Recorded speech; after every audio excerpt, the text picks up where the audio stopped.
Olá, bom dia a todos. Estão me ouvindo bem? Bom dia. A conexão tá boa? Estão conseguindo escutar bem? Como é que tá?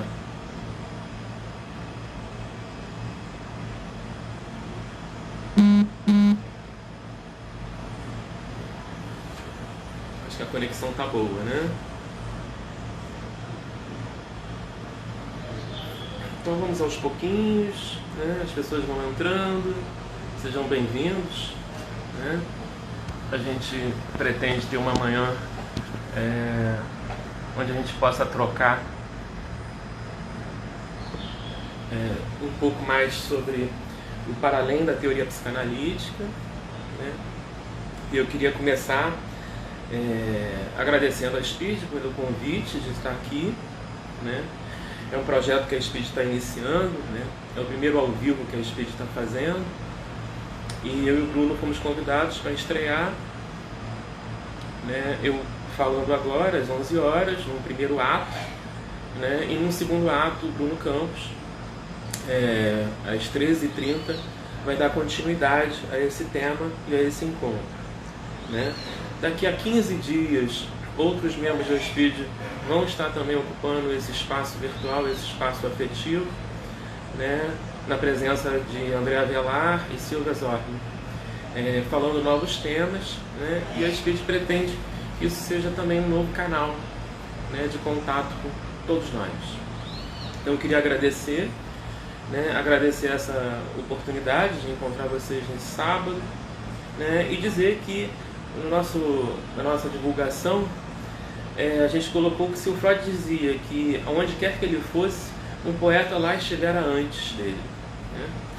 E é nesse sentido que a gente está pensando um para além da teoria psicanalítica, né? Na verdade, nesse momento que a gente está vivendo, né, um momento de isolamento, em um momento de onde é preciso alinhavar os discursos e as linguagens mais diversas possíveis, né? Então a gente está pensando, eu e o Bruno, né, nesse para além, uma tentativa, uma busca contínua, uma busca de não ficar em discursos solipsistas, discursos de fechamento, com uma linguagem única, mas procurar uma tessitura entre várias linguagens, né? E já de antemão a gente quer enfatizar que esse para além não se trata de uma oposição, ou de um dualismo, ou de uma valorização da teoria, ou de uma valorização da prática, ou de uma valorização da clínica, uma valorização da arte, ou, na verdade, não é querer valorizar nenhum dos aspectos dessa tessitura como mais ou melhor que o outro, mas é uma busca, né, de um lugar de existência pela experiência, né? A gente existe nos limites das nossas linguagens, e por isso que a gente alinhava várias linguagens com um discurso, em especial um discurso clínico, que eu venho chamando de um discurso de uma linguagem poético-clínica, né? E a gente faz essa existência alinhavada em várias linguagens, acreditando numa proporção de uma experiência. E nesse sentido, eu quero falar um pouco sobre a experiência como, pegando a própria palavra, pegando a experiência e pensando em experiência formada por três partes, né? Ex, que é para além, para fora; peri, que é o lugar, um espaço, um perímetro, uma dimensão; e ência, que é saber, sabedoria. Então, na verdade, quando a gente fala de uma existência vinculada a essa questão da experiência radical, o que a gente está falando é exatamente uma travessia, um transbordamento dos limites que geram um saber de si, né? André Green, ele nos fala das questões das fronteiras, né? E as fronteiras, elas são aonde esses jogos de forças, esses jogos de linguagem, nos propiciam o acontecimento da experiência da existência. A fronteira, que é uma palavra, fronteira, vem de fronte, né? Quem viu o filme 1917 né, viu bem a dinâmica das tensões e dos jogos de força que ocorrem nas trincheiras e nas fronteiras. Então as fronteiras são os lugares de acontecimento, são os lugares fundamentais dos impasses pessoais e dos impasses clínicos. Por isso a tessitura, né, no sentido de alinhavar as fronteiras de vários discursos diferentes. Nesse sentido é que a gente pensou, né, em abordar a ideia de uma manifestação humana como a arte, e o Nietzsche nos diz, né, que hoje em dia não se faz mais obras de arte, hoje em dia o ser, né, o humano é a arte, a pessoa é a sua própria obra de arte, né? E aí, pensando nisso, enquanto eu estava preparando a minha fala, né, eu fui me dando conta que essa manifestação humana que a gente experimenta, né, que tem uma história muito, muito longa, a gente poderia remontar as pinturas rupestres, né, 10.000 a.C., 15.000 a.C., né? A gente poderia remontar, mas especificamente a 4.000 a.C., quando se inventou a escrita, e isso para nós psicanalistas é um marco muito importante, porque através das primeiras escritas, as primeiras intervenções de ouvir o que está lendo. Mais à frente, quando eu falar de terceiro, isso eu acho fundamental, porque é um retorno do ouvir o que está sendo tecido e inscrito dentro de cada um de nós. Nós poderíamos pensar, né, que em 2.000 anos antes de Cristo, a gente já tem um poema belíssimo chamado Gilgamesh enfrentando Enkidu. Eu não vou entrar em detalhes desse poema hoje, mas penso em fazer um encontro mitologia e psicanálise trabalhando esse poema belíssimo, esse épico, também com a linguagem psicanalítica mais à frente, algum dia na escrita, né? E toda a evolução, né, no século V a.C., as tragédias, né, as tragédias como a possibilidade de olhar para o destino humano, olhar para aquilo que é tecido pelas moiras, pelas cegas fiandeiras que tecem destinos de homens e de deuses, e a partir desse século V a.C., toda a dimensão da tragédia grega, rompendo e apresentando a ideia de que eu percebo que a catástrofe pode não me levar, mas ela pode me revelar.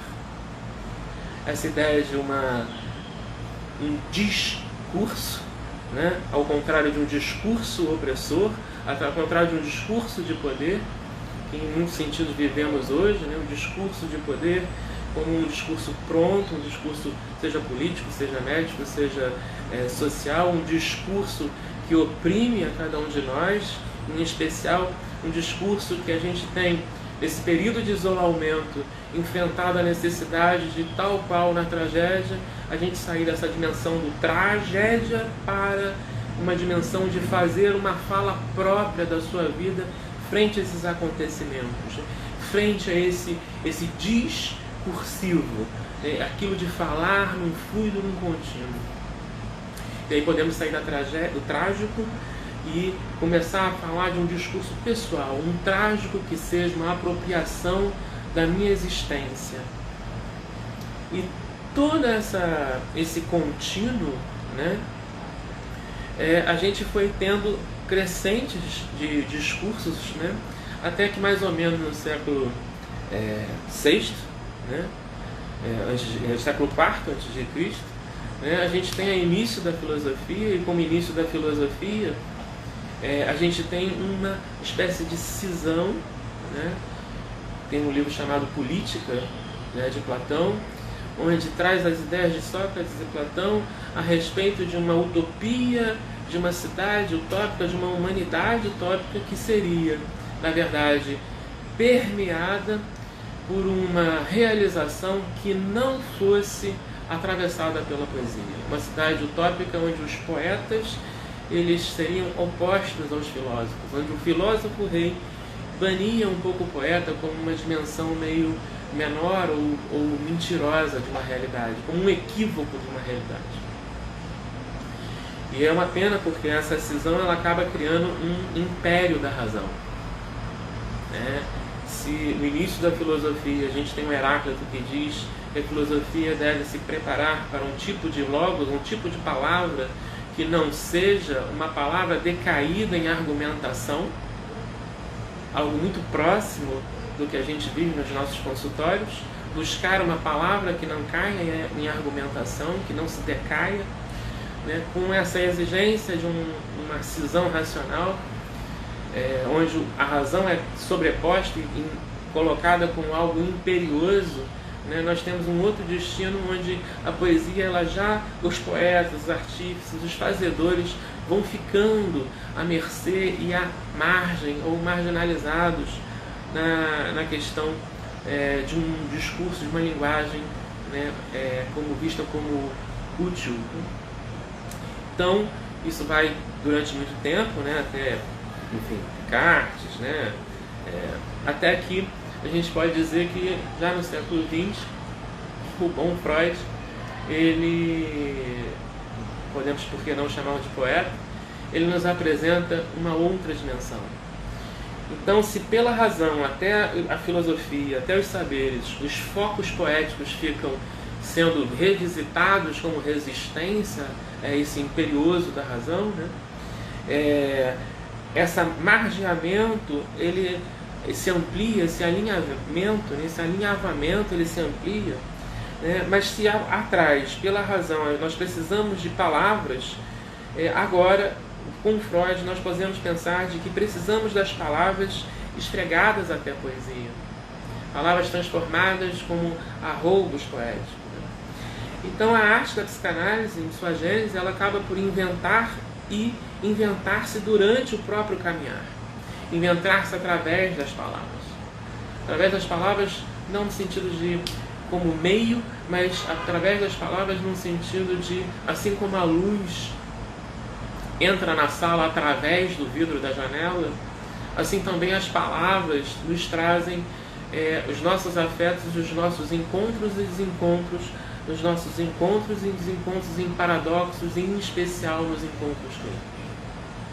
A clínica é, por excelência, o lugar desse paradoxo, onde nós sabemos o nosso esforço. Eu acho que teve uma pequena pausa aqui. Enfim, né?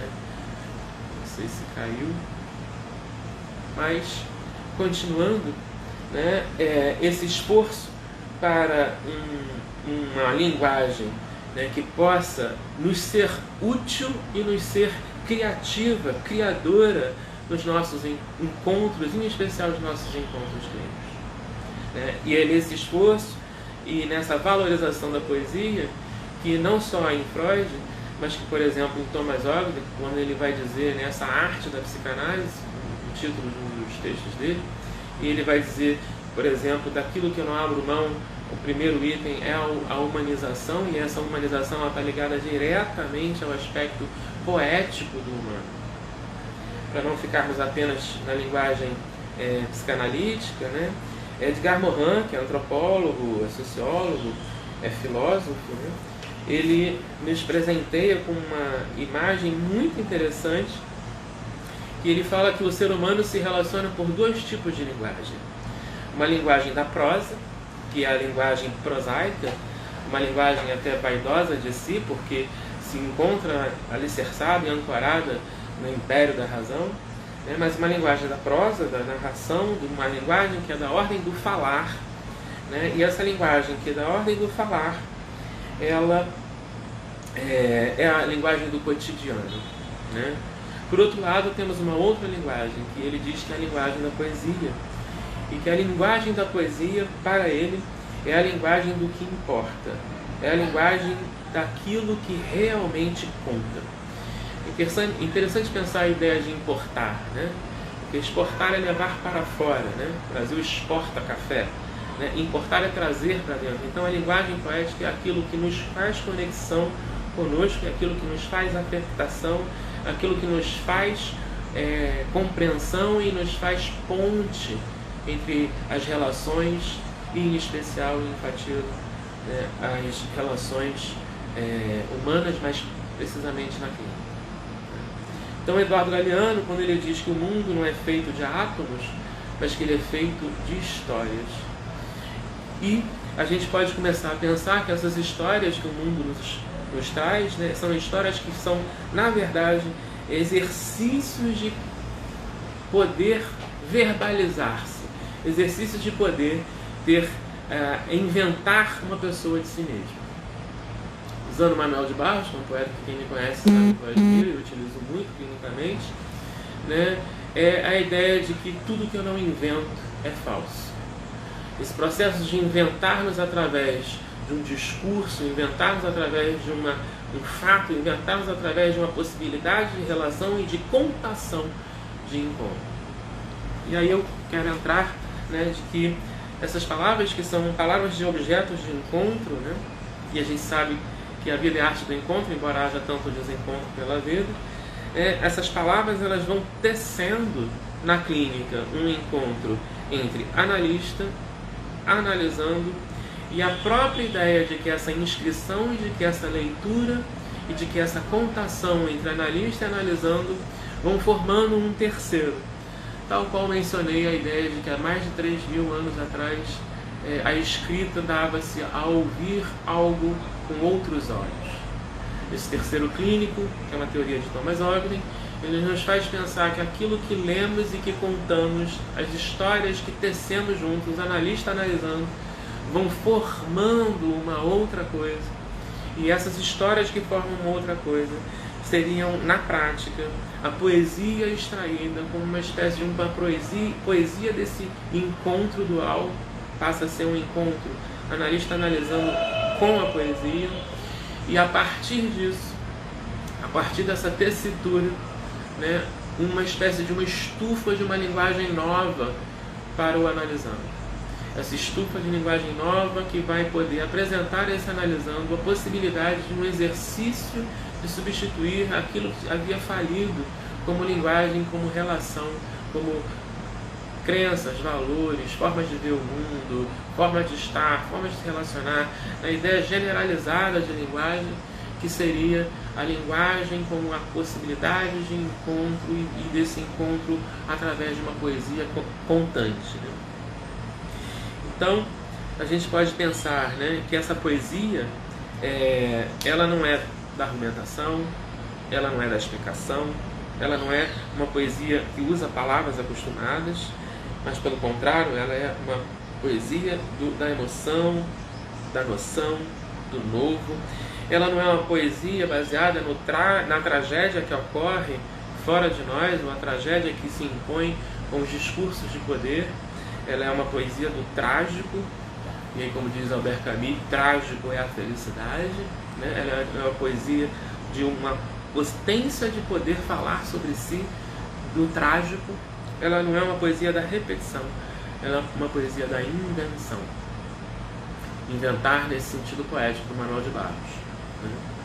Então, pensando nessa possibilidade da invenção e da contação como encontro, queria pensar então de esse encontro analítico que vai tecendo a poesia do analista e tecendo a poesia do analisando e formando uma terceira poética, uma terceira linguagem em relação, é o que a gente poderia pensar de fazer de uma linguagem poético-clínica. A linguagem poético-clínica, ela acaba pondo e expondo, analista analisando, até chegar às suas últimas consequências de si. Na linguagem poético-clínica, a gente pode pensar que esse discurso é um encontro e esse encontro é um conto. O encontro que é um conto que se transforma num eu-conto. Esse eu-conto, na verdade, é muito importante. Esse eu-conto, pensando, é a primeira pessoa, né, singular do presente. Cabe pensar que essa primeira pessoa, né, ela é muito importante para a gente pensar, né? Pensando na ideia de trauma que Ferenc nos oferece, como eu venho chamando a ideia de trauma, né, que é o desmentido do que nunca aconteceu. Essa é a minha visão do trauma ferenciano, né? É um trauma que se dá em dois tempos. É o trauma que se dá no primeiro tempo, com uma experiência de uma total impossibilidade de encontrar palavras para dar conta daquela experiência, daquela existência naquele momento. E num segundo tempo, onde um tipo de exercício de expressão e de fala dessa linguagem se apresenta, né, e busca uma escuta na figura de um pai, na figura da freira do orfanato, na figura de alguém que possa ouvir e reconhecer a existência dessa pessoa, marcado pela ausência de palavras. Nessa busca, nesse exercício, nesse segundo tempo, ele busca uma fala, e essa fala ela ocorre como um desmentido. Então, desmentido do que não pôde acontecer.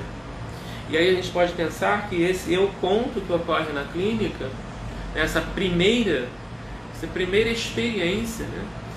Que aquilo que não foi vivido e aquilo que não foi vivido e desmentido passa a ter na clínica uma primeira foco de experiência. Então é a primeira pessoa, né? É esse objeto de primeira contação, primeira experiência, primeira relação capaz de tornar aquilo do qual não se pode falar como um exercício trágico de falar-se de si. Nesse lugar, uma primeira experiência de uma pessoa, ou seja, uma pessoalidade volta a poder existir, né? Num provimento de um singular que passa a ser singularização, ou seja, passa a ser diferente de todos os outros discursos, de todos os outros tipos de identificações, né? Passa a ser um exercício de singularizar, de fazer o seu modo único de existir, né? E essa primeira pessoa do singular no presente, que passa a ser a experiência de uma presença, a experiência de frente a essa troca, a esse contar recíproco, passa a ser o objeto do presente. E é claro que num encontro clínico isso se dá de uma forma muito sutil, isso se dá nas miudezas, né? Manuel de Barros falava, nas coisas do terreno baldio, né?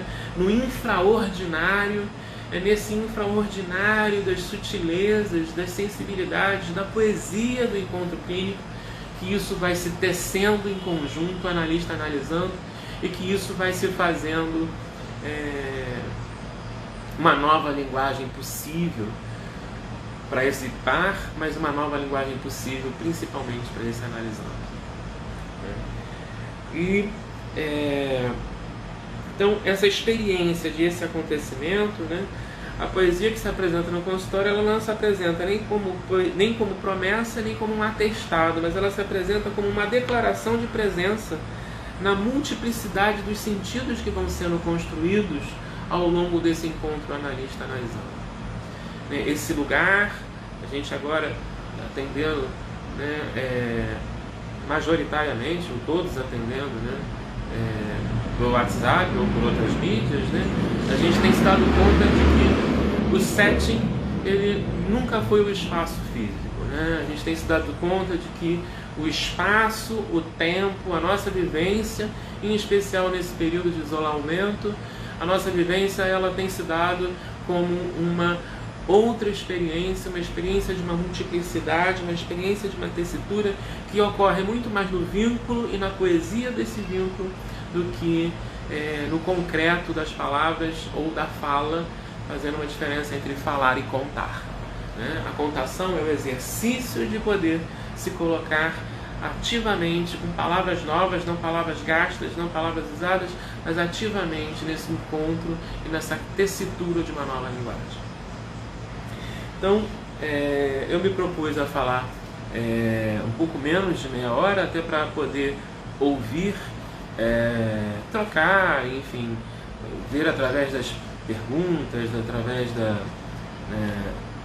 da nossa troca aqui nessa mídia também. Mas eu queria só, antes de terminar, poder falar dois tipos de usos poéticos também, né? Um tipo de uso poético que eu estou aqui chamando de um uso poético como metáfora posteriori, né? Algumas pessoas já puderam ver alguns trabalhos meus nesse sentido, né?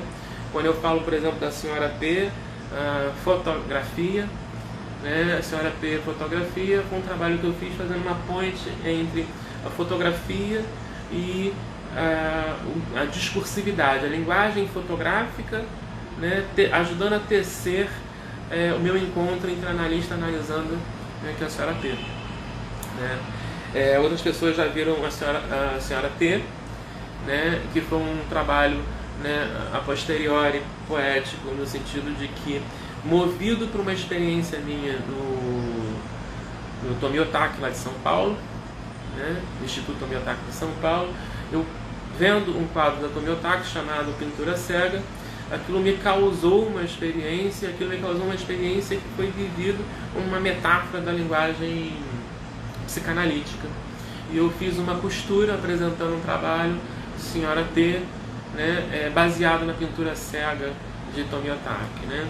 Para o semestre que vem, na SPID, se tudo der certo, eu penso em apresentar o senhor V, né, que vai ser um trabalho onde eu vou fazer uma tessitura entre a minha experiência, a minha causação frente ao trabalho artístico de Amilcar Castro, a gente chama escultura do Amilcar, né, e como aquilo me causou e como aquilo foi causando como uma metáfora para a linguagem psicanalítica. Né.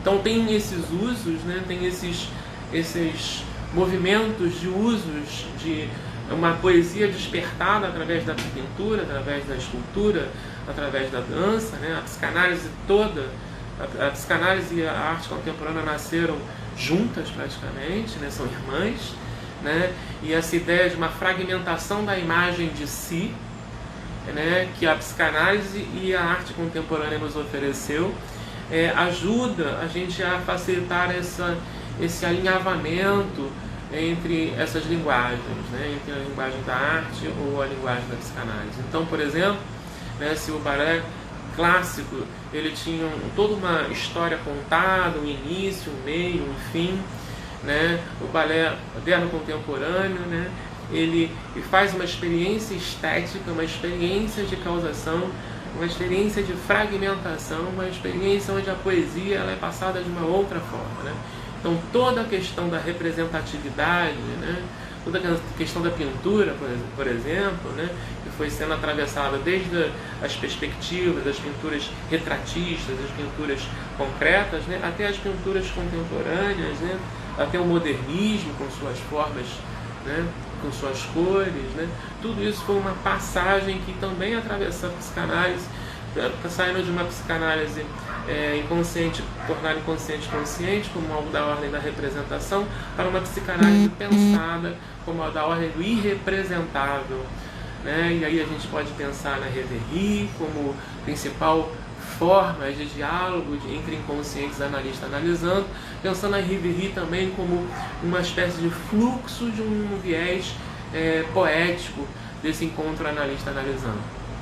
Uma outra forma de uso que eu faço, né, quem me conhece sabe que eu faço, é a forma de uso da poesia como um inutensílio, um desutensílio clínico. Né? Essa forma de uso, na verdade, é uma experiência que venho fazendo há anos, às vezes com fotografia, às vezes com fragmentos poéticos, né? Uma experiência que eu venho fazendo há anos, né? Que hoje em dia, nesse momento atual, né, desse isolamento, onde parece que estamos vivendo todos os dias como se fosse domingo, polvilhados de quarta-feira, né? É uma definição de um analisando meu que eu achei muito interessante. Todos os dias parecem iguais e domingos polvilhados de quartas-feiras, e essa expectativa, muitas vezes a gente ouve, né? Não tenho nada a dizer, né? E esse não ter nada a dizer, as pessoas sabem que eu tenho um apreço grande pelo nada, porque eu acho que é no nada que a gente amarra o vazio. Tem um trabalho meu apresentado para a SPID que também eu falo isso, né? Amarrando o vazio no nada, né? Então, esse é um convite para a poesia, é um convite a uma quando analisando nos apresenta, não tenho nada a dizer, porque os dias são todos iguais, né? É um convite a uma provocação poética. E é nesse sentido que eu falo muito de um desutensílio clínico, uma espécie de busca de abalroar o real do analisando, tentando alinhavar a fala dele com uma provocação, com uma beliscada, né? Eu vou contar um pequeno fragmento clínico, né? bem pequenininho, e depois eu vou abrir para as perguntas, para poder trocar mais com vocês. Acho que minha proposta aqui, até como vai ter a fala do Bruno Campos, 1h30, a gente deve terminar aproximadamente 11h45. Então eu quero utilizar esses minutos finais, né, para não me estender muito também, e não ficar muito cansativo, para todos poderem participar também desse encontro com o Bruno Campos 1h30, né? Então, rapidamente, pequeno fragmento, né? Eu analisava um analisando meu que ele era neonazista, né? E esse analisando neonazista participava de grupos neonazistas ativamente. Me lembro de mais de uma vez ele dizer que algumas coisas ele não poderia falar no consultório para me proteger, né? E eu respeito. Esse ato protetivo já é fruto dessa intervenção que eu vou falar agora. Ele sempre muito reativo às minhas falas, e sempre muito reativo a esse meu jeito poético clínico, né? Ele vivia me acusando, né, dizendo: Márcio, ia sempre, mantinha o nosso vínculo, mas sempre dizia: isso é coisa de viadinho, poesia é o caralho, isso é coisa de viadinho. E esse jeito muito agressivo. E ele, em dado momento, ele terminou a sessão assim mais uma vez, e ele foi embora, né? E eu estava, depois da sessão, eu estava lendo uma poesia do Paulo Leminski, né? E aí eu peguei um trecho da poesia do Paulo Leminski, escrevi no WhatsApp e enviei para ele. E a reação foi muito interessante. É isso que eu estou chamando de um utensílio clínico, né? A reação foi muito interessante, porque ele me mandou uma mensagem no WhatsApp e falou: fiquei muito mexido com a mensagem que você me mandou, me manda o nome do poeta e me manda a bibliografia, né, que eu vou comprar o livro. E eu escrevi, né, Paulo Leminski, obras completas e tal, e no final eu coloquei assim: cuidado, a capa é rosa. E ele riu muito, e isso foi um movimento, uma tangenciada poética que fez muita diferença, inclusive uma mudança radical de vida e uma transformação muito grande. Enfim, não vou me alongar, porque eu quero trocar um pouco mais com as perguntas, né? Acabei falando um pouco mais do que eu queria, mas queria trocar agora com as perguntas, enfim.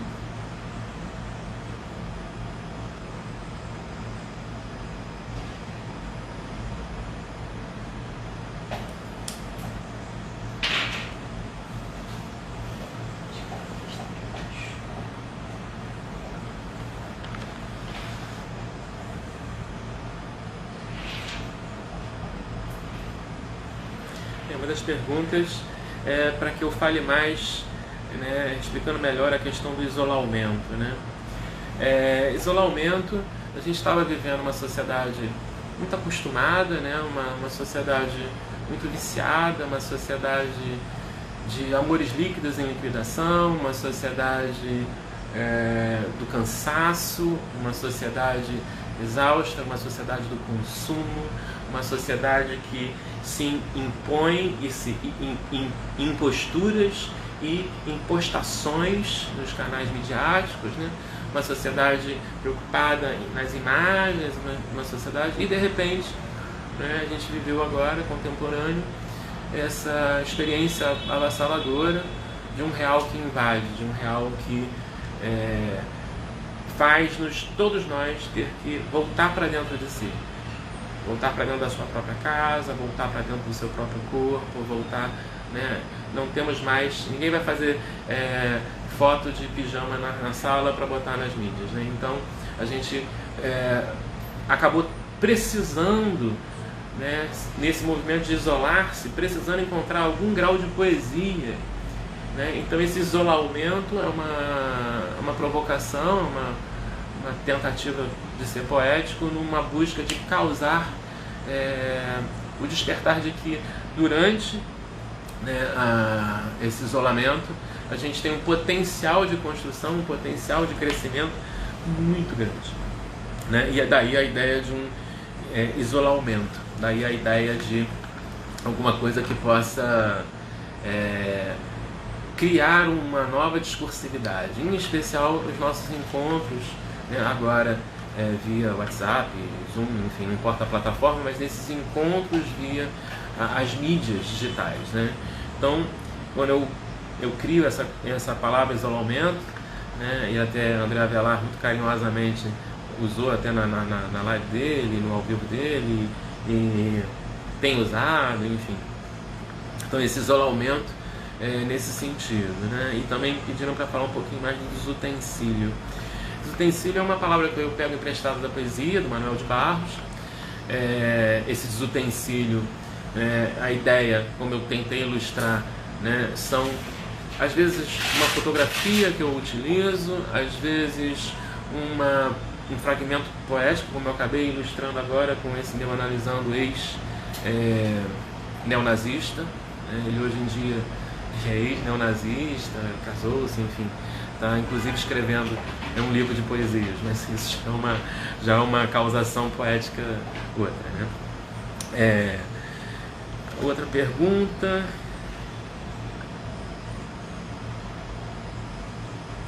Então, tem alguma coisa, né, que pediram para eu comentar da arte moderna e o impressionismo que trouxe a experiência interna para fora.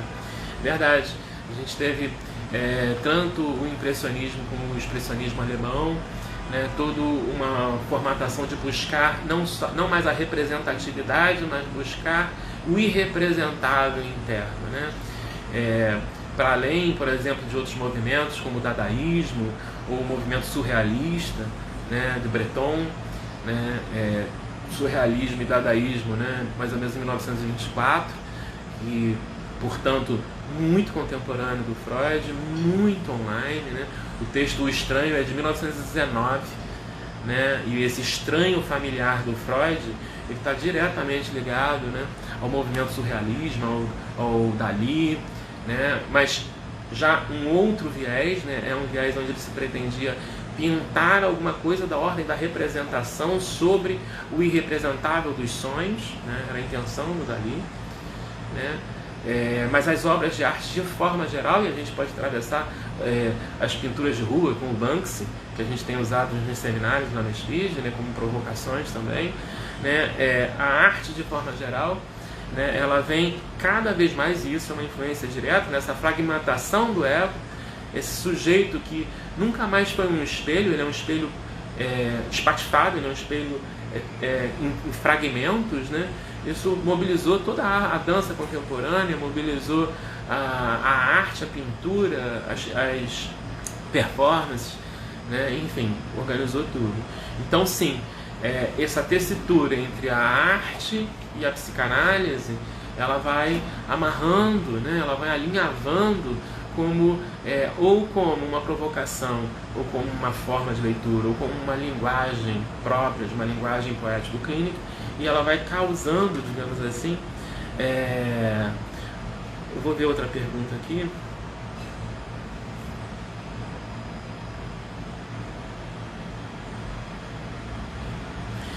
Tem uma contribuição, né, falando que Didi Uber que busca uma rasgadura no que vejo na obra e no que a obra me vê. Né? Eu acho um conceito muito interessante. Né? Recentemente, quando eu estava falando do seminário de mitologia e psicanálise, né, sobre a tragédia, eu falava que a poesia é aquilo que abre, né, é a poesia que faz a fresta na cortina do teatro. Né? Então esse viés é pela poesia que eu vejo a obra e a obra me vê, e aquilo me invade e eu consumo, né? Eu me alimento daquilo. Eu me alimento no sentido, inclusive, de essa comunhão com a obra passa em alguma proporção preencher meu corpo atomicamente. Né? Ela é degradada e ela é digerida e ela é impactada e ela é vivida como uma potência de uma transformação para uma nova linguagem. Uma nova linguagem se dá a partir da possibilidade de se fazer uma outra pergunta aqui. É interessante essa pergunta, né? A pergunta se o projeto da clínica pode ser, se um dos projetos da clínica pode ser caminhar da tragédia ao trágico. Sim, né? Tragédia é uma impossibilidade. A tragédia, estou comparando a tragédia aqui, né?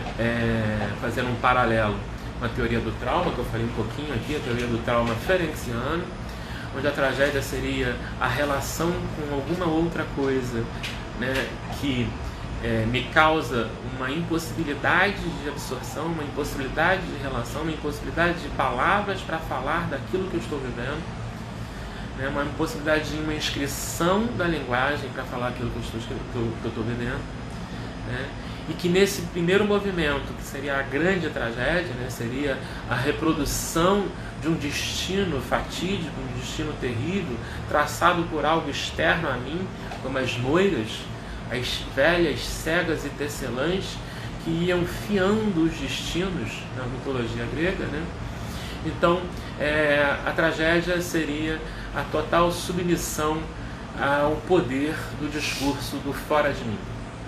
E o trágico é exatamente o percurso heróico, né? O percurso heróico, na verdade, um chamamento ao heroísmo de poder criar uma maturidade, uma fala, uma linguagem singular, pessoal, que dê conta dessa experiência. Então, se a tragédia ela é em si aquilo do qual eu não consigo falar e daquilo do qual eu me vejo desmentido como sujeito, né? O trágico é a minha busca, por mais difícil e dolorosa que seja, o trágico é a minha busca por uma fala de autenticidade, de autoralidade, uma busca de uma fala que viabilize a minha existência como sujeito, ainda que frente às várias questões, às várias vicissitudes da vida. O trágico é a possibilidade de falar de si frente à realidade. Uma outra questão que colocaram: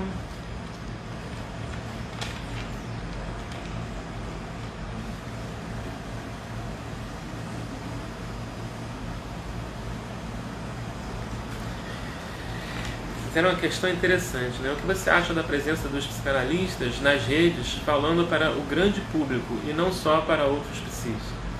É engraçado porque eu nem sou uma pessoa de muitas mídias, né, sociais, mas eu acho importantíssimo. Eu acho que a gente tem algumas figuras muito interessantes que fazem essa ponte entre o encontro dual, né, o encontro analista analisando, que é um tipo de encontro, é um tipo de atuação do psicanalista, e a gente faz também, outros analistas conseguem fazer uma ponte muito interessante entre essa coisa do encontro como um processo, né, na clínica, e essa coisa desse encontro como um processo, digamos, de uma psicanálise num terceiro maior, né? O Ferenc nos abria muito para isso. O Ferenc ele tem vários textos que nos fazem pontes para abrangências políticas, para abrangências sociais, para leituras de uma monta de um coletivo, né? O Ferenc é um autor muito útil para pensar essa interação com o terceiro, né? Como uma interação que alcança o dual e que alcança vários estratos diferentes. A gente tem no Ferenc algumas falas, né, que nos apontam, né? Tem um filósofo também chamado Agamben, que ele também fala dessas dimensões do encontro, né? Onde essas dimensões do cerne do nosso encontro, que é o mistério, né? O cerne do nosso encontro, que é a poesia, né? Mistério no sentido daquilo que vela e revela ao mesmo tempo, né? Mysterion grego, né? Então, o mistério como aquilo que é o cerne, isso a gente tem tanto em camadas internas, tanto no dual do atendimento, com o nosso analista analisando, quanto na participação política, na participação social do psicanalista. E sim, o psicanalista ele tem muito a contribuir, né, em várias dimensões diferentes, né? A gente, sei lá, tem a Maria Rita Kel, que participou da Comissão da Verdade, por exemplo. A gente tem a Viviane Mosé, que é uma pessoa que participa fazendo palestras, informações, né? A gente tem vários outros, apenas citando algumas, né? Mas muito conhecidas, né?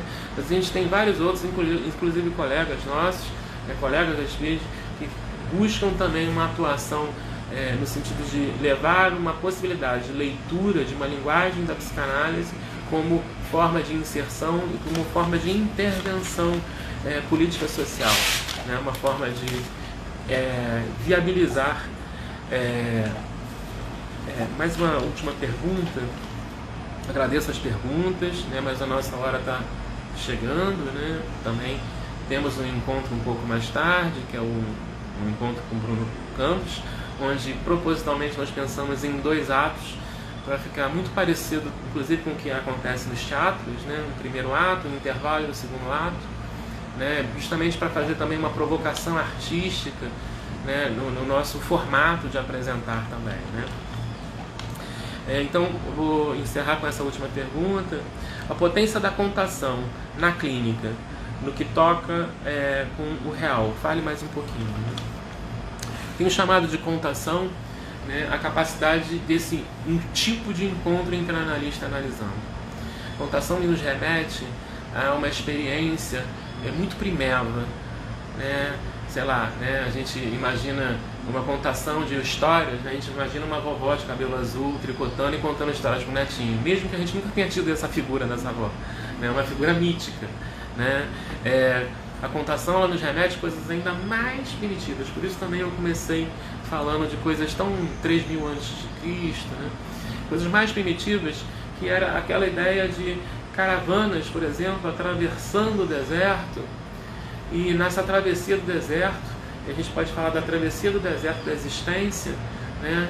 Já no crepúsculo da noite, em tudo que isso significa, de você estar no meio de um deserto, no crepúsculo, no calor que exaure de dia e no frio que consome a noite, e a gente se orientando apenas pelas luminárias das estrelas fixas, né? Para poder fazer o nosso caminho, fazer. Então, dado aquela caravana se interrompe, carregando as coisas do prosaico, né?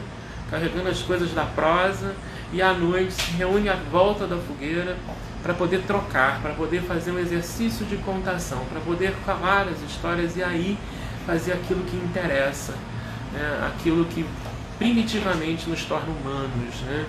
A capacidade de poder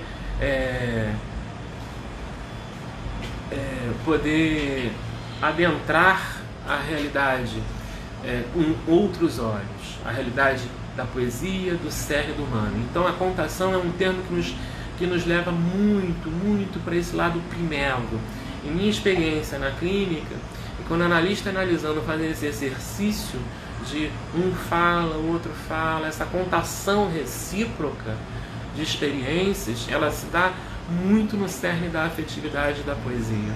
Ela se dá muito, né, remetendo, analisando e analista para situações muito primevas, afetos muito básicos, coisas muito nascentes, né, e muito puras. E é nesse lugar, nesse discurso muito do cerne do afetivo e da poética, que analista analisando vão desenvolvendo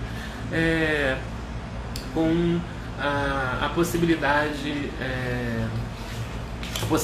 de um discurso que cria uma linguagem absolutamente nova, né?